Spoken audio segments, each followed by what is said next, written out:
नमस्कार, मी धनश्री फॅशन डिझायनरमध्ये तुमचं खूप खूप स्वागत आहे। मैत्रिणींनो, आजच्या एका नवीन व्हिडिओमध्ये आपण 34 साइज 4 टक्स ब्लाउजचं परफेक्ट कटिंग पाहणार आहोत, तेही कपड्यावरती।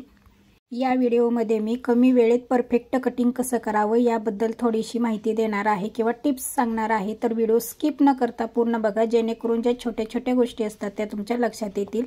इथे पहा, सुरुवातीला आपल्याला लवकरात लवकर कटिंग होण्यासाठी कपडा, कात्री, चॉक, स्केल आणि जी आपल्याला मापे आवश्यक असतात ते अगोदर आपण एका पेजवरती व्यवस्थित लिहून तयार ठेवायचे आहेत। इथे बघा, या ब्लाउजसाठी आपल्याला पूर्ण उंची 14 इंच हवी आहे। 14 + 1 इंच, शोल्डर 5.25 इंच, मुंडा 5.5 इंच, गळारुंदी 2 इंच, छातीगडी आहे 34ची, 34चा चौथा हा 8.5 इंच + 2 इंच शिलाई मार्जिन।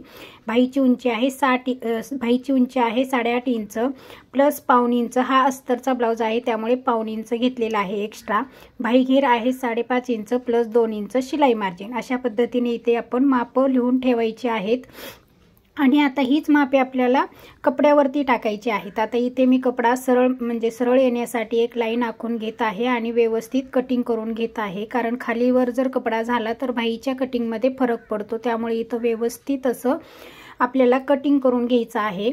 आता सुरुवातीला इथे आपल्याला भाईचं कटिंग करायचं आहे, त्यामुळे मी इथं कपडा हा 4 फोल्ड पद्धतीने घेणार आहे। व्यवस्थित खालच्या बाजूने कटिंग झाल्यानंतर हे बघा, अशा पद्धतीने 4 फोल्ड पद्धतीने कपडा टाकत आहे, त्यामुळे इथे आपल्या दोन्ही स्लीव्ज रेडी होणार आहेत। आता भाईची आपल्याला पूर्ण उंची टाकायची आहे। भाईची पूर्ण उंची ही बंद बाजूकडूनच टाकायची आहे। आता इथे भाईची पूर्ण उंची आपली 8.5 इंच आहे प्लस पाऊण इंच, असं 9.25 इंचावरती आपण मार्किंग करून घेणार आहोत। त्यावरती आपल्याला अशी लाईन आखून घ्यायची आहे सरळ। ही झाली भाईची पूर्ण उंची। त्यानंतर आपल्याला कॅप हाईट घ्यायची आहे। कॅप हाईट आहे 3 इंच। 3 इंचावरती आपल्याला एक मार्किंग करून घ्यायची आहे, त्यावरतीच आपल्याला अशी आडवी लाईन आखून घ्यायची आहे। इथे दंडघेर आहे 5.5 इंच, खालच्या बाजूला दंडघेर टाकायचा आहे आणि इथे आपल्याला कॅप हाईटच्या उंचीवरतीच आपल्याला 6.5 इंचावरती एक मार्किंग करायची आहे आणि 6.5 इंचाचा मध्य काढायचा आहे। मध्य काढल्यानंतर वर जी कॅप हाईट असते त्याचे 3 भाग करायचे आहेत। अशा पद्धतीने 3 इंच होतं कॅप हाईट, तर 3 भाग केलेले आहेत आणि व्यवस्थित असा आपल्याला भाईचा आकार देऊन घ्यायचा आहे। हा झाला भाईचा बाहेरचा मुंडा आणि हा झाला भाईचा आतला मुंडा। अशा पद्धतीने भाईचे दोन्ही आकार देऊन झालेले आहेत। आता हे झालं भाईचं फिटिंग।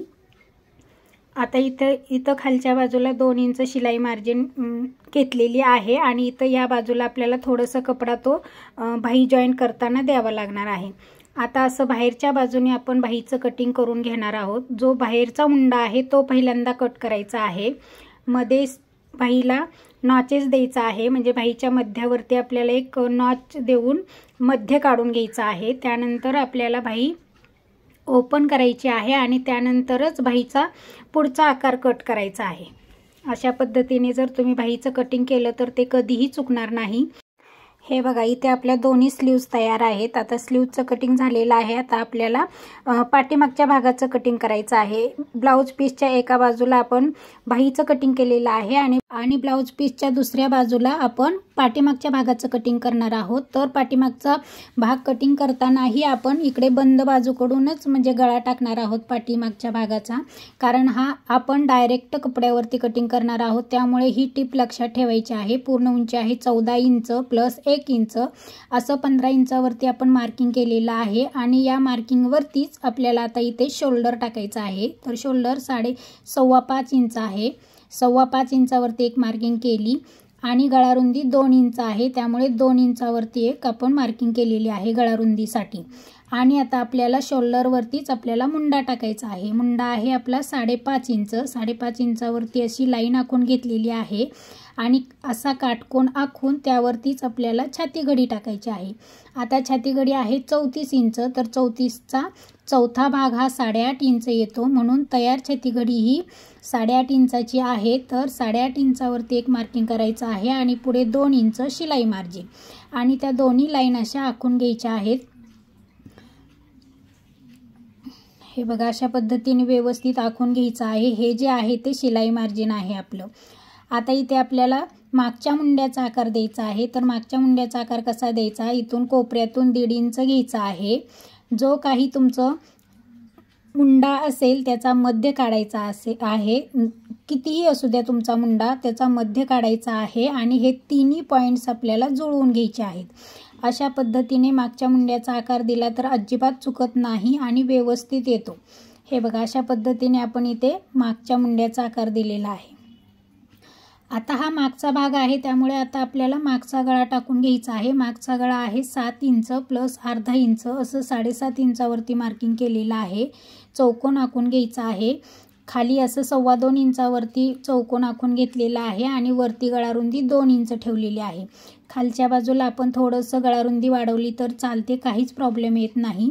आणि असं व्यवस्थित गळ्याला गोल आकार देऊन घेतलेला आहे. अशा पद्धतीने इथे आपला पाठीमागचा भाग रेडी आहे, तर तो व्यवस्थित असा कट करून घ्यायचा आहे.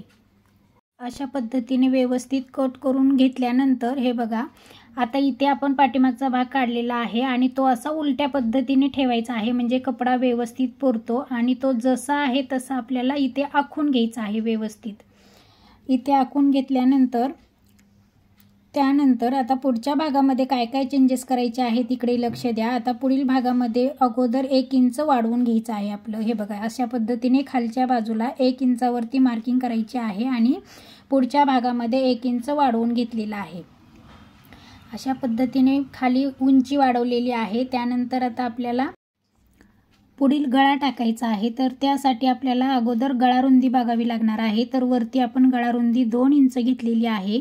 गळा आहे तयार 5.5 इंच प्लस अर्धा इंच, त्यामुळे 6 इंचावरती एक मार्किंग करायची आहे आणि त्यानंतर चौकोन आखून घेऊन आपल्याला असा व्यवस्थित गळ्याला पुढच्या गळ्याचा आकार द्यायचा आहे. हे बघा, अशा पद्धतीने.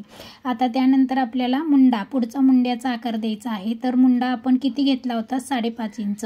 तो जसा आहे तसा आपण आखून घ्यायचा आहे 5.5 इंच.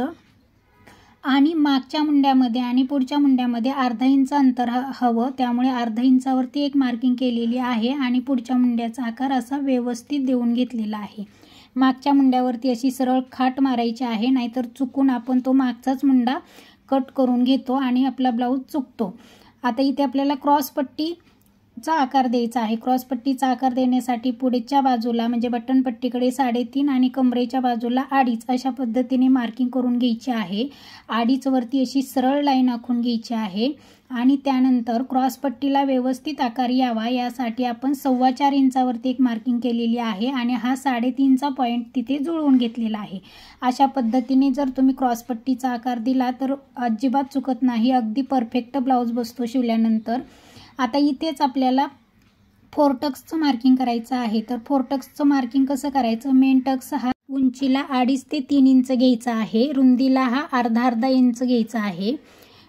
रुंदीला हा टक्स तुम्ही साईजनुसार कमी जास्त करू शकता. आता हे 8.5 छाती गडीचं माप आहे म्हणून मी अर्धा इंच रुंदीला घेत आहे आणि मधलं जे अंतर आहे ते 1.5 इंचाचं ठेवायचं आहे. तर हे बघा, अशा पद्धतीने 1.5 इंचाचं मार्किंग करून आपल्याला 4 टक्सचं मार्किंग करून घ्यायचं आहे. पॉईंट देऊन घ्यायचे आहेत आणि त्यानंतर हेच पॉईंट आपल्याला इकडे जोडून घ्यायचे आहेत.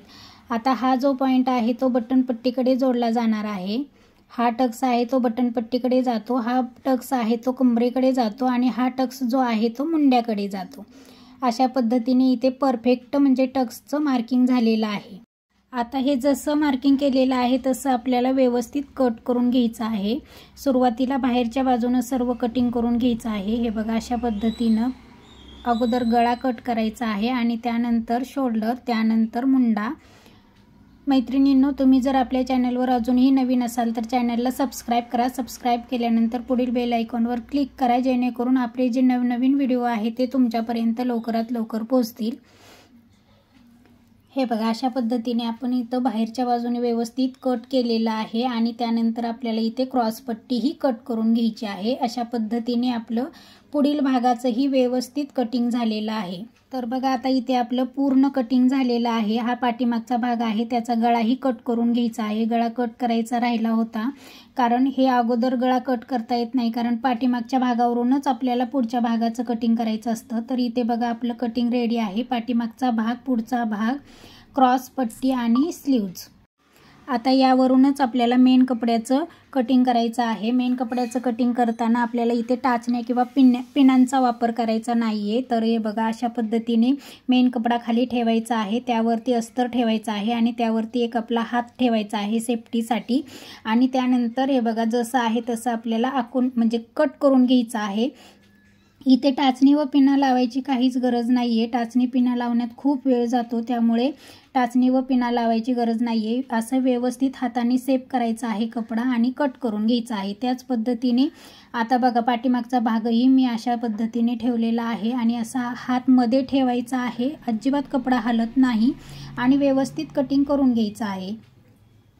हे बघा अशा पद्धतीने पाठीचा भागही कट केलेला आहे। इथेही आपण एकही पिन वापरलेली नाहीये।